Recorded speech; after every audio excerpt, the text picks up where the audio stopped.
28 years later, The Bone Temple just released in theaters, and oh wow, it is a doozy. The immediate sequel to last year's 28 Years Later, which itself is the legacy sequel to 28 Days Later. This entry is once again written by Alex Garland, but this time directed by Nia DaCosta, the same person who made the 2021 Candyman remake and the MCU film The Marvels, both of which suck. So you can imagine my surprise by finding The Bone Temple to be pretty damn entertaining, while also really unique as a zombie film. It centers this time on Ralph Fiennes' weird, orange-tinted doctor character from the previous film, while also bouncing back and forth between him and Spike, the kid who, if you remember at the end of the first movie, gets tied up with an absolutely wackadoo cult of, like, teenager 20-something type characters called the Jimmies, who are basically maniacal Satanists following the orders of a wildly unhinged Jack O'Connell. Speaking of, if I had 1 penny for every time in the last 12 months that Jack O'Connell played a bloodthirsty, murdering psychopath trying to kill people inside of a barn, I'd have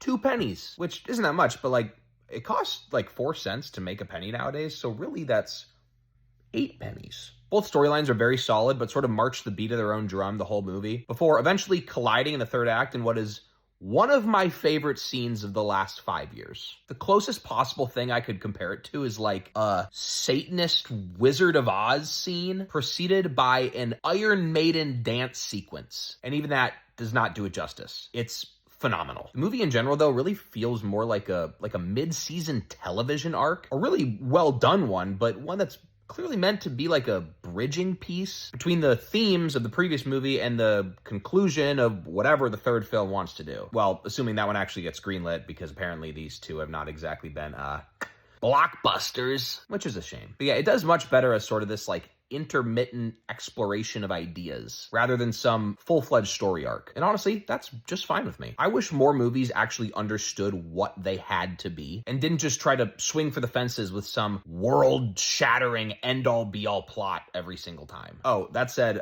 the ending to this one did have me grinning like a kid on Christmas, so stick around for that. It doesn't have the same emphasis on melodrama that the first one does, but that does not mean it's not emotional, because it's really profound. Alex Garland pretty much only makes movies that mean something, but this time around, he must have been like, you know what, man, I want to have some fucking fun too. And that's exactly what they do. Last thing though, a very necessary disclaimer. This is a violent and gory movie. It usually takes a lot to get me to squirm in a theater, but there are parts in here that really test those limits. All I'll say is that if you've seen the movie Gerald's Game and you were not a fan of the degloving scene, stay away. Trust me, you are not prepared. Oh, and of course, because I know everyone